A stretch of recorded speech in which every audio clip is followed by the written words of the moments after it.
Let's go back to the ASAP Rocky debut album, which was Live Love ASAP. Them or the label don't think that I deserve to be paid because it was a mixtape and quote unquote it wasn't monetized. But he went out and did shows and made money off of it, so they're gonna have to pay me something.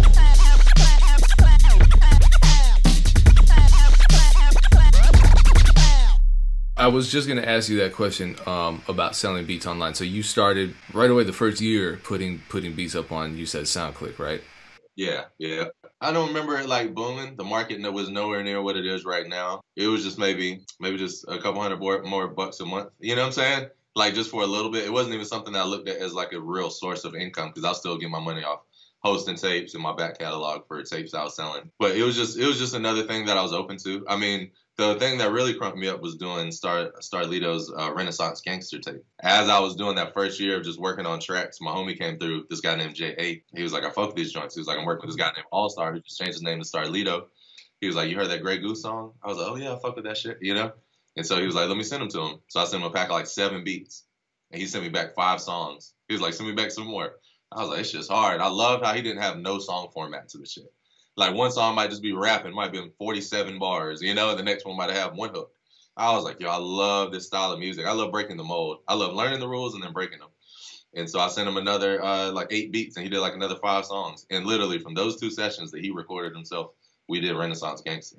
And that kind of showed me I could do it. And then I think the ASAP Rocky came like right around that time too. What did you choose as your either DAW or your physical workstation back then to make these beats? I was on Reason. Yeah, I used to, when I was in high school, I used to just like be on the phone talking shit to people and I was just like clicking beats on Fruity Loops. Nothing serious, but just figuring shit out, hearing sounds, hearing how they work together. And then once I got into it for real, I buttoned down and got on Reason. So that's what I did. All that stuff. A lot of producers start relationships or partnerships, I should say, with rappers and singers, and those partnerships often don't go anywhere. I mean, I can think of quite a few partnerships that I had with artists and with groups that just kind of sucked my energy and wasted my time and then, you know, eventually just died out and I didn't really have much other than the experience gained. Gucci Mane, Yellow Wolf, Young Dro, ASAP Rocky, Starlito, these are all artists with whom you worked right at the beginning of their careers, right before they took off. How do you explain your kind of uncanny ability to spot not just talent, but future success? Man, it's actually pretty easy. I just try to find people that I enjoy and that entertain me. You know, like when I met Young Dro, I was just hanging around at Grand Hustle. Like I was in high school when I started going around there. Tip had hosted my first tape while I was a senior in high school. They just started letting me come around Grand Hustle, and I remember being up there with Big Country, and I'd be like, what's that thing with all the colors? He was like, that's Pro Tools, man. And I was like, what's the yellow and the green? He's like, that's a kick and a snare, man. And I'm like, I don't know what none of this shit is, you know? So I'm like, go home and Google this shit, you know? So I was like, just learning and applying it. And then, you know, Dro just started coming around. This was before Shoulder Lean. This was probably like 6-7 months before Shoulder Lean. And I was like, man, this dude is hilarious. And I just always went off with my gut, you know, like listen to Young Dro rap. I was like, man, he was like a walking cartoon character to me. You know, even with Young Dro, I mean, not Young Dro, but Gucci, he was so funny. He was rapping about robbing and doing all this crazy shit, selling dope, but it was funny. It was funny. You know what I'm saying? I was like, I've never heard somebody put the realness and mix it with just this pure entertainment side. And it made me chuckle. And he was having a good time. You know what I'm saying? Just like Dro, he's in there. He used to bring a notepad. He had a big crate full of bars, like just notepads full of bars. And so I would just pull up beats. I'd pull up like Old 8-Ball MJG beats. I pulled up the Jay-Z and Linkin Park beat. And he would just scroll through his pages and find something and be like, all right, I'm good.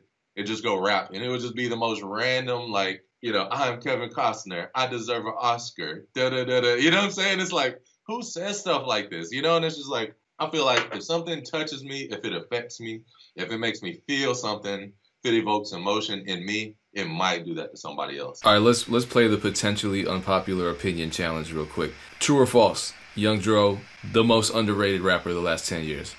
Wow. Of the last 10 years. He's in the top 5, absolutely. He's in the top 5. The internet's going to try to cut my head off if I say number 1. But nobody's going to out-rap him either, too. So you know what? I said, I don't know if I said number 1. Maybe I said one of the most underrated rappers of the last 10 years.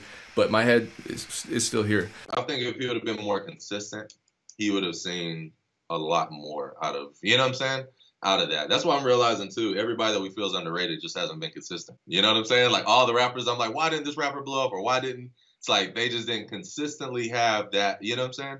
And it's like I love Dro, but there's spots of just like nothing. You know what I'm saying? Well, then we got to have this conversation and apply it to one of my favorite rappers, AZ, and really flesh that out. God, man, oh my God, bro, I could go all day about AZ. AZ and Nas were always like my main, like specifically them as a duo.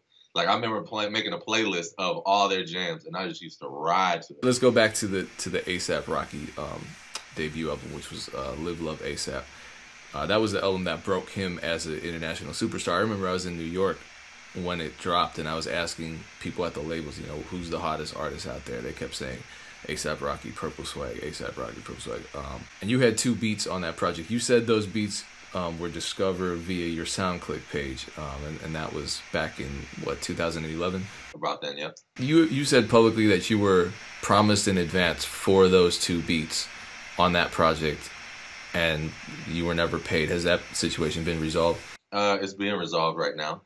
It's in the process of being resolved. You know, them or the label don't think that I deserve to be paid because it was a mixtape and quote unquote it wasn't monetized. But he went out and did shows and made money off of it, so they're gonna have to pay me something. It's just like if anybody walks up to me off the street like, "Yo, I'm working on a mixtape," they know they're gonna pay for beats. You know, so it's like you can't bastardize the term mixtape just to not pay somebody. It's not. You can't do that. You know. So right now the laws don't really reflect a lot of this stuff. I think that's one thing that has to change. You can't have this guy who has like $1 million budget and all the stuff behind it, and they're just putting out samples and letting it fly. You know what I'm saying? Like I didn't even send them those beats. It's I don't know. It's an interesting thing because I was supporting him from the beginning. Like I don't know if you ever heard the song called "Around the World" when he was just Rocky, but like on my blog Boulevard Street that I used to just post up talent all the time, and I posted up the song came through my email. It just said Rocky been around the world. I was like, oh, New York dude with the South swag. Interesting. It was novel at the time, you know. And so I posted it up. So that's what really built my relationship. You know what I'm saying, with them. But yeah, for the fact that you think you don't have to pay somebody because it was on a mixtape, it's just kind of wild, you know. And that situation is being rectified. And, I've learned a lot of lessons from that I'm going to be sharing. The first thing is just producer knowledge, understanding your rights. From now on, I handle all my business through emails. I need everything that we're talking about in writing so we can go back to that. Right now I had a verbal agreement. They're like, oh, well, we didn't tell you, da-da-da. Now I know, put it in an email. You know what I'm saying? Like, all of that should have been there. But it's just the knowledge of knowing as soon as you turn over that track out, you've lost your main bit of power. You lost your negotiations. You lost, you know what I'm saying? Once you give over the track out, that is your power. So you need to at least make sure that you have something in writing, like I'm getting X amount, you know what I'm saying? Like certain things in there. And then that's fine to turn it over, I'm erring towards the side of waiting until I get paid till I hand out my next track out, just because of this, you know what I'm saying? But I'm not all the way there yet. I think there are good people in the world, you know what I'm saying? And the people who just do bad business, we're just going to have to weed them out, you know what I'm saying? Put this stuff in the sunlight and work on changing some of these laws.